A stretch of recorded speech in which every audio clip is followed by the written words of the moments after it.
Hello learners, welcome back to our channel learn with నందు. ఇవాళ క్లాస్లో బిఫోర్ అనే ప్రిపోజిషన్ గురించి తెలుసుకుందాం. ఈ బిఫోర్కు తెలుగు మీనింగ్స్ ముందు, పూర్వము, మునుపు అని అవుతాయి. ఈ బిఫోర్ ప్రిపోజిషన్ ఆబ్జెక్ట్కి ముందరగా యూజ్ చేస్తారు.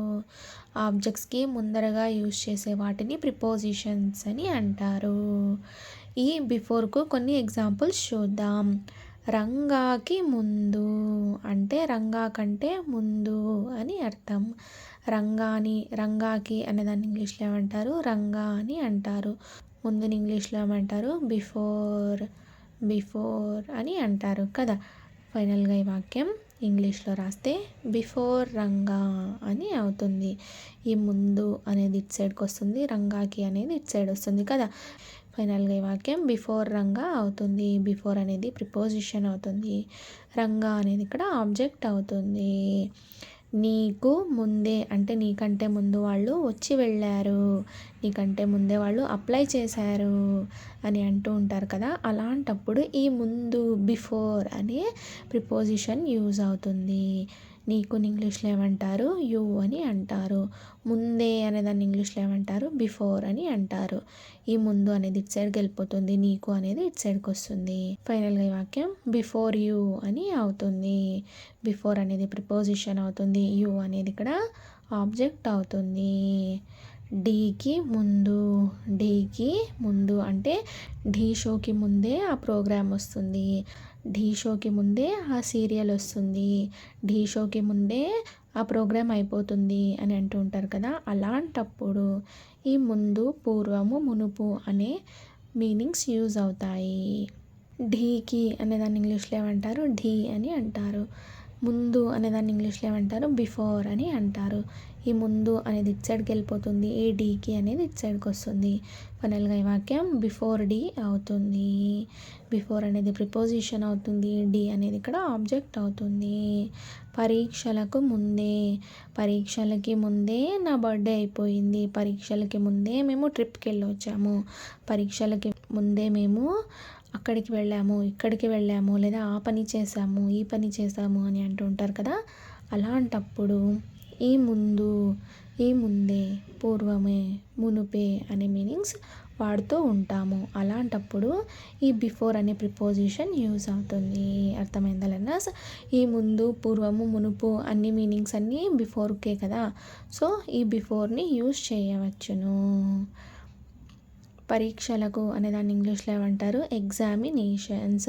ముందే అనేదాన్ని ఇంగ్లీష్లో ఏమంటారు? బిఫోర్ అని అంటారు.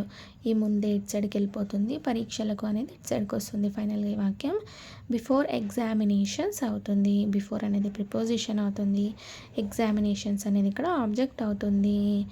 తెల్లవారుజామున ముందే అంటే తెల్లవారక ముందే మేము వెళ్ళి బస్సు ఎక్కాము, తెల్లవారక ముందే ట్రైన్ వస్తుంది, సో మనం ఇక్కడ నుండి తొందరగా వెళ్ళాలి అని అంటూ ఉంటారు కదా. అలాంటప్పుడు ఈ వాక్యం యూజ్ అవుతుంది. తెల్లవారుజామున అనే దాన్ని ఇంగ్లీష్లో ఏమంటారు? డాన్ అని అంటారు. డాను, డస్క్ అనేవి ఆపోజిట్ వర్డ్స్ అవుతాయి. ముందే అనేదాన్ని ఇంగ్లీష్లో ఏమంటారు? బిఫోర్ అని అంటారు. ఈ ముందు అనేది ఇటు సైడ్కి వెళ్ళిపోతుంది, తెల్లవారుజామున అనేది ఇటు సైడ్కి వస్తుంది. ఎందుకు చెప్పండి? ప్రిపోజిషన్ ఆబ్జెక్ట్కి ముందర యూజ్ చేయాలి కనుక. ఫైనల్గా ఈ వాక్యం బిఫోర్ డాన్ అవుతుంది. బిఫోర్ అనేది ప్రిపోజిషన్ అవుతుంది, డాన్ అనేది ఇక్కడ ఆబ్జెక్ట్ అవుతుంది. క్రీస్తు పూర్వముని ఇంగ్లీష్లో ఏమంటారు? బిఫోర్ క్రీస్ట్ అని అంటారు. పూర్వంని ఇంగ్లీష్లో ఏమంటారు? బిఫోర్ అని అంటారు. క్రీస్తుని ఇంగ్లీష్లో ఏమంటారు? క్రిస్ట్ అని అంటారు. క్రిస్ట్ బీసీ, బిఫోర్ క్రీస్ట్ అని అర్థం కదా. బి అంటే ఏమిటి? బిఫోర్. సి అంటే ఏమిటి? క్రీస్ట్. బీసీ అంటే ఏమిటి? బిఫోర్ క్రీస్ట్ అని అవుతుంది. క్రీస్తు అనేది ఇక్కడ ఆబ్జెక్ట్ అవుతుంది, పూర్వము అనేది ఇక్కడ ప్రిపోజిషన్ అవుతుంది. ఇక్కడ వావొత్తు ఇవ్వాలి. పూర్వము. 4 రోజుల ముందు మీరు హాస్టల్కి వచ్చేయండి, లేదా ఆఫీస్కి జాయినింగ్ డేట్ 4 రోజుల ముందే వచ్చేయండి, హాస్టల్ని చూసుకోవాలి కదా, సో అని అంటుంటారు కదా. అలాంటప్పుడు ఈ ముందు అని యూజ్ అవుతుంది, ముందు అనే ప్రిపోజిషన్ యూజ్ అవుతుంది. 4 రోజులు ఇంగ్లీష్లో ఏమంటారు? 4 days. ముందు ఇంగ్లీష్లో ఏమంటారు? బిఫోర్ అని అంటారు. ఫైనల్గా ఈ వాక్యం బిఫోర్ 4 days అవుతుంది. ముందు అనేది ఇటు సైడ్కి వెళ్ళిపోతుంది, 4 రోజులు అనేది ఇటు సైడ్కి వెళ్ళిపోతుంది. ఫైనల్గా వాక్యం బిఫోర్ 4 days అవుతుంది. బిఫోర్ అనేది ప్రిపోజిషన్ అవుతుంది, 4 days అనేది ఇక్కడ ఆబ్జెక్ట్ అవుతుంది. అర్థమైందా లెర్నర్స్? ఈ బిఫోర్కు తెలుగు మీనింగ్స్ ఏమవుతాయి? ఈ ముందు, పూర్వము, మునుపు అనేవి ఈ బిఫోర్కు తెలుగు మీనింగ్స్ అవుతాయి కదా. ఎప్పుడైనా సరే ఈ ప్రిపోజిషన్స్ ఆబ్జెక్ట్కి ముందరగా యూస్ చేస్తాము. అర్థమైందా learners? Thank you so much for watching this video. Please subscribe to learn with Nandu channel for more videos. Thank you.